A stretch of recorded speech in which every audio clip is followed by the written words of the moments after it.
this is Manjusha Radhakrishnan, entertainment editor for Gulf News. I'm here with Prajakta Kohli, who's a YouTube creator and, of course, an author too. Soon to be author, right? On Monday, you're going to sign a book. I mean, I got published, so it's as official as it can be right now. It's quite nerve-wracking, but yes, thank you. Tell us all about the book. Give me why should we read your book? If you like romance, if you like reading romance, I feel like you might just enjoy this book. I believe that it's an extremely ordinary, simple telling of two very beautiful characters, is what I think. I don't think there's anything in the story that you'll read and be like, oh, wow, never heard this before. But I think the way that it's been told, or the characters I thought were beautiful. Avni is 23. She is studying to be a lawyer. She's in Mumbai and she's had a slightly different, not so easy childhood growing up, but now she's made a world of herself where she wakes up in the morning, she lives in a little one-bedroom flat in South Bombay. She has lots of plants, so she gets up in the morning, she goes, waters her plants, goes and works at a bookstore called Bombay Bound, which is owned by her best friend's family. Okay. She works there for like 4 hours and then goes attends university, and that's her life. And everything's going great. She has 3 friends. One of them is Martin, the other one is Ria, then there's Maya. Everything's going great. She has a grandmother who lives in Pune that she talks to every now and then. And life is good, life is settled till this annoyingly perfect male main character walks into the bookstore. His name is Aman, and he's everything a romance hero is. He's everything. He's the most eligible bachelor. And it's about how Avni thinks he's too good to be true. And her thing is ki nobody's this perfect. Like, I'm waiting for the other shoe to drop. Like, Right. What is wrong with you? So it's their battle of actually finding love and making sense of something that seems too perfect. Is there a bit of you in the protagonist as well? They say, right, what you write is often a reflection of who you are. I think so. And I think I felt the most vulnerable when I was writing the slightly spicy bits of the book. Really? But there's a different kind of joy in kind of bearing yourself when you write it. Like, I was just talking about this to someone where I've been oversharing on Instagram and YouTube for almost 10 years We now. like you. We know I you. love doing it. But still, after putting so much of me out there, writing, I think, is when I've bared myself the most to the world. So that is what makes, because I think that's the most vulnerable, right? Like, you know your deepest, darkest mind trails when it comes to how that comes through. So I think there's a little bit of me and Avni. But at the same time, nothing in the story is real. Do you think that women are waiting for the one to walk in? Does it, does it propel that narrative that we have heard so far? They're waiting for the one to walk in, but also not only waiting for that. Like, it's not the only thing that's happening for them, I think, in their life. And then again, I love the fact that there is no one way to go about romance, right? I mean, that is one way of waiting that I'm going to end up meeting someone on a dating app or in the coffee shop or in the bookstore. Or, when you go to buy my book. Yeah, too good to be true. She's really selling the dream. Or it is something that you make happen for yourself. I mean, I have friends who will one day wake up and be like, you know what? I don't want this anymore, and choose otherwise. I think there is no one way of doing it, and I like that. I like how all the series and even movies nowadays, they've moved away from this narrative that there is the one. Yeah. There could be several ones. 100%. Like, look at Mismatch. The Yeah. one that you had, the 3rd season, I thought saw you evolve as a person, become more sure-footed and also selfish. Yeah. Which was glorious to see. I mean, Yeah. we rarely see women who are portrayed with, I can be selfish and it's okay to be selfish. And I would want to look out for myself. And I could have dreams that I want to do for myself and fulfill for myself and kind of see myself doing that before I branch out into just, for a lack of a better term, settling. You know what I mean? Yes. Yeah. Yes. So I quite admire that about Dimple. Rohit actually in one of the interviews said this when speaking about the one. He said it's a lot of pressure on love. There's an online community that is either Team Rohit or Team you. Not sure, is it? Yes, there is. And people love to hate you. They're like, how fine. could she? And I'm like, that's not fair, is That's it? fine. I think what I take from that is that the fact that you're so passionately impacted by the characters. I like that. This is a much amplified version of someone calling me Dimple and me turning. You know what I mean? Yes. This is beyond that. Like, now I meet people, like the other day I met someone at the airport and they're like, how could you? And I was Dimple and Rishi. I was like, what? How could you? I said, how could I want? But I love that, you feel so passionately about these characters. Lovely. And I get it, because I was heartbroken when I read the last scene. Yes. When I performed the last scene. Forget watching it on the show. Every time I've dubbed the last scene, I've cried, because I'm a huge Rishi Dimple fan, and I am that aspirational romantic. Yes. But I personally think, contrary to how everything kind of looks, if you really look at it, I think this is the first time Dimple and Rishi have been on the same page. You think in some way their breakup makes sense?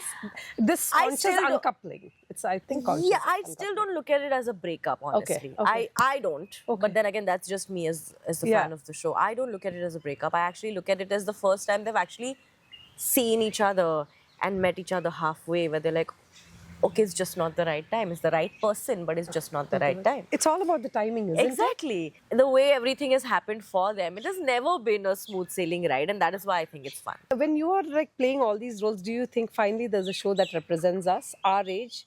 Because Golden Globes was all about 50 plus women like Demi Moore, Jodie Foster, all having a moment in the sun.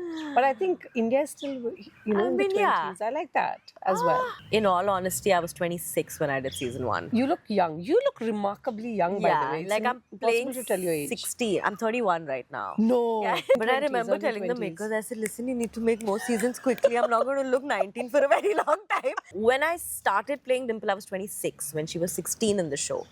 This time last year, we were shooting season 3. I was 30 then, when she's 21 in the show. I actually look at it as less Gen Z issues and more relationship issues, but just with terms. Yeah, labels. Labels. You know what I mean? Like, I was talking about this to someone where, situationship, this was always, like, when I was in college, there's a boy I'm talking to, but we've not defined it. But I didn't know that this was a situationship. Yeah. It was pretty much there. I don't look at it as a show that only speaks for younger people. I think I look at it as a show that speaks about love very honestly, without like sensationalizing anything.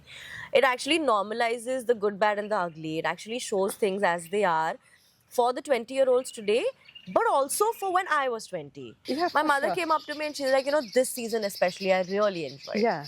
So I think it goes beyond just a representation of the younger people. I think Right. it goes to a point where it actually speaks about love quite unabashedly, which I like. How does one turn author? I asked Twinkle Khanna this. What did she say? I said, did somebody else ghostwrite it for you? I was very honest because she's a celebrity. She can afford one.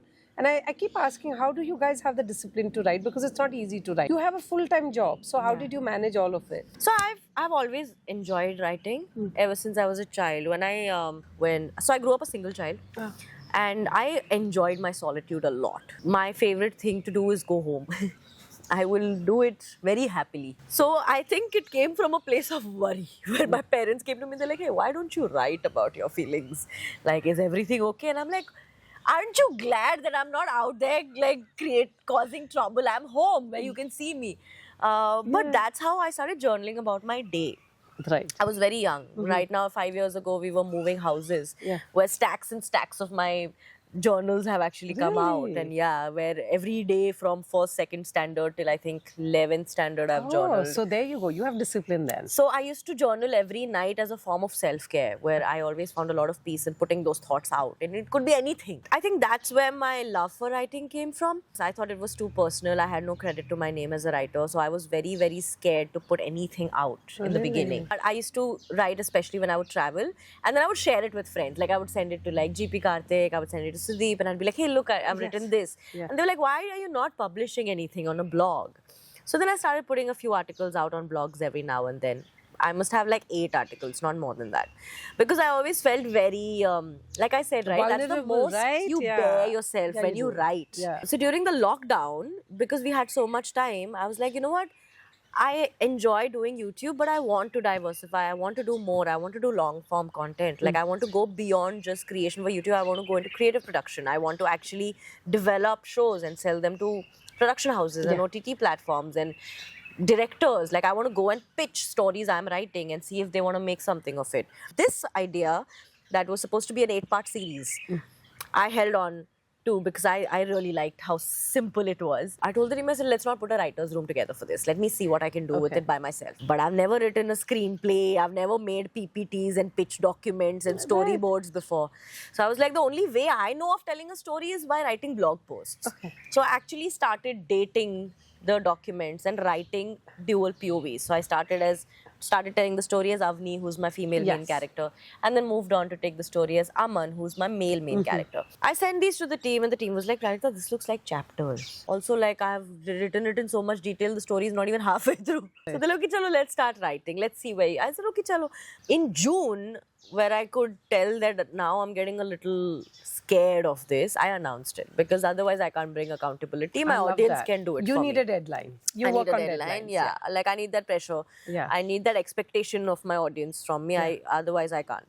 So I announced it. After I announced it, HarperCollins reached out. They're like, do you have a publisher? And I was like, no. Okay. They're like, do you want to send us some of your stuff? I said, I'd love to. So I sent them, I think, the first 10 chapters. And they came back saying, we quite like it. We would love to explore this collaboration. I was like, great. I said, ab to likhna hi padega. Now to I have to, rather than publishing houses also come on board. Yeah. I couldn't find a way of writing every day. I couldn't do it. Okay. But the one thing I told myself was that if I start writing a chapter, I'll not stop till I finish the chapter. Even if I finish it badly, I'll rewrite it again tomorrow. Okay. But I'll not finish it, like I'll not leave it halfway. I think in general, one of the things that has worked so beautifully for me in my career and my journey as a creator and an artist is just these collaborations that have gone through. I would be nowhere without a YouTube, without a Gates Foundation, without the UNDP, or without any of these, VRUA, which is Nikhil Taneja's foundation, any of these players that kind of took me along with them and put me on stages saying, hey, you know what? Here. When I look at your career, I know you've worked very hard, but it also looks like, oh, is it a flash in the pan kind of thing? But it is not, right? Everything, like when you talk about YouTube Create, it looks easy, but it's not easy to make content. Yeah. I don't know why people don't get it. It's like a serious business. Do you want to tell people that as well, that it's just at the end of the day, you have to show up. You have to be consistent. You have to put in the work. There's no nothing alternative to hard work. And not just in this, I think any kind of art you're trying to create. We've done our job okay, actually, if you think that it looks easy. I mean, I will never shy away from crediting myself for being extremely hardworking. I work very, very hard, and I'll never take that away. But I also choose to. I'll never take that away from me. Nothing has come easy, as it should. Not. It has come from these collaborations, collective effort that my team and I have been putting. In Feb, actually, it's going to be 10 years since I started making content. So it's been like a decade. Is that what keeps you going as well? You want to keep 100%. trying, like be it a Netflix series or even acting in a movie, which you did, a 100%. Bollywood movie. Yeah. That I did not see it happen. Did you see it happen? No, I didn't see any of this happen. I didn't even know these doors would open up for creators like me. I didn't think this. I'm just very grateful to Prajakta from 5-6 years ago that she didn't kind of get scared and take a step back saying, no. But thank you so much, Prajakta, No, for talking thank to you. us.